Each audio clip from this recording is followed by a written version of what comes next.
Welcome back. In this week's video, I want to talk about how to clean up and manage the size of Addigy's Ansible folder. Now, first off, what is the Ansible folder? The Ansible folder is where the packages folder lives, which is what stores all of the software installers that you push out, whether that be public or custom software.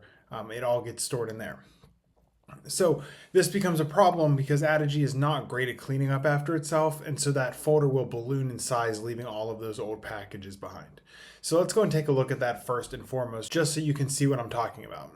So if we go to Finder and we go to the root level of the drive and library, Addigy, Ansible, and in here there is this packages folder, and this is the one we're going to want to pay attention to, because in here you'll see that there are all kinds of old installers from different versions, whether it's the versions of 1Password that have gotten updated or Firefox. You can see over time this will get larger and larger, especially if you're using it to push out Mac OS updates via the public catalog. Those can be, gigabytes in size. So we need a way to efficiently and safely clean these up. So we'll start by looking at what Addigy recommends, though to be fair, I've had a couple issues using this, and so I created my own version of it, but we'll walk through theirs first. You can find this on their support site and just search for clearing old software files, and you'll get this documentation.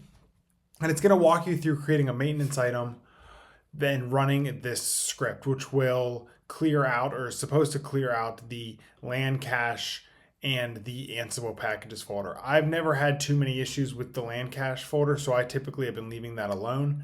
But it is the Ansible packages folder that I have found that balloons in size. So you can pretty much safely just delete the folder, which is what we're going to do. Anything that you're already pushing out typically are already installed. I'm not really storing information in those folders. If I'm trying to get a document or something on a computer, I'm moving it after the fact out of the Ansible folder anyways. So I'm really not concerned about anything in that packages folder. And if there is something that the computer needs, it's just going to re-download it on its next check-in anyways. So you can pretty much blow out the packages folder without much concern. There are a couple strategies I want to go over for this. So let's go over to my Addigy here. And the first thing I want to show you is just the script I've been using to clean up this folder. So if we go into my scripts here, I'm going to search for Ansible, and I have this clean up Addigy Ansible packages folder.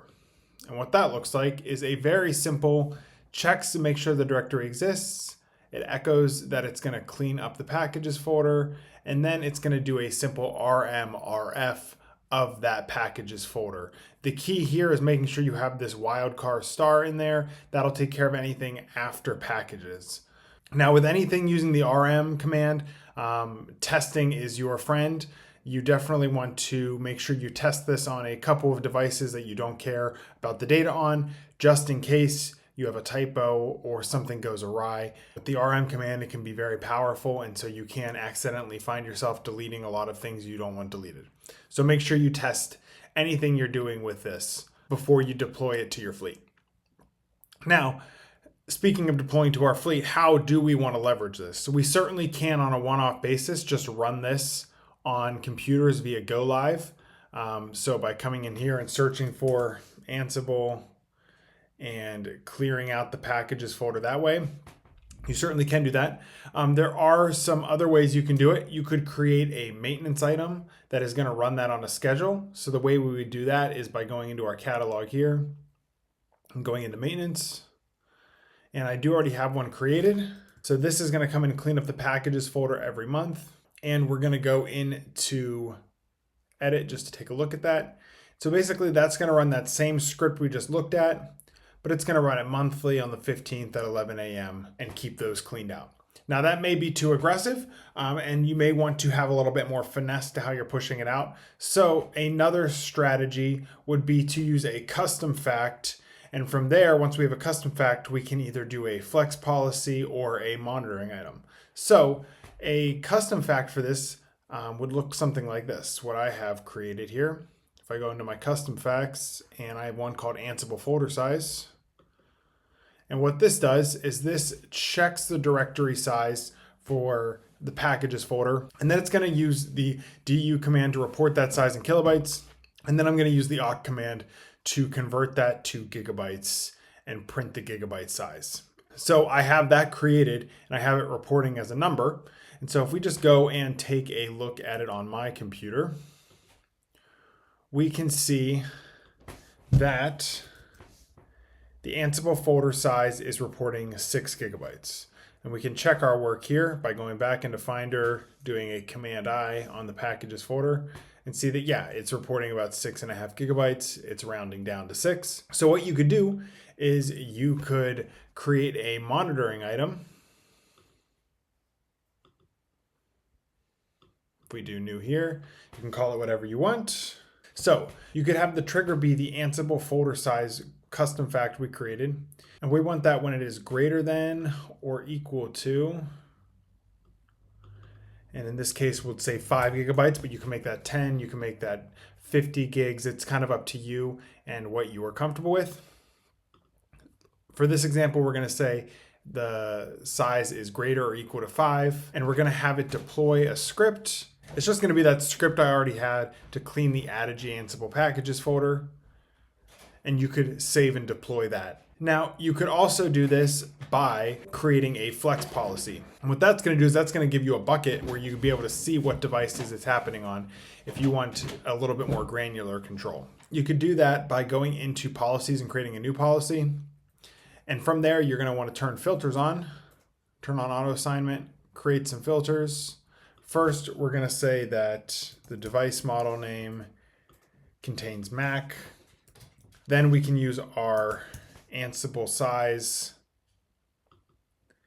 and we're going to say is greater than or equal to 5. And what you can do then is you can test that. There are quite a few computers reporting larger Ansible folders. And from there, you could save that auto assignment. Then once you have that auto assignment saved, you could basically do one of the same strategies we did before by creating a monitoring item or a maintenance item that's just running inside of that folder.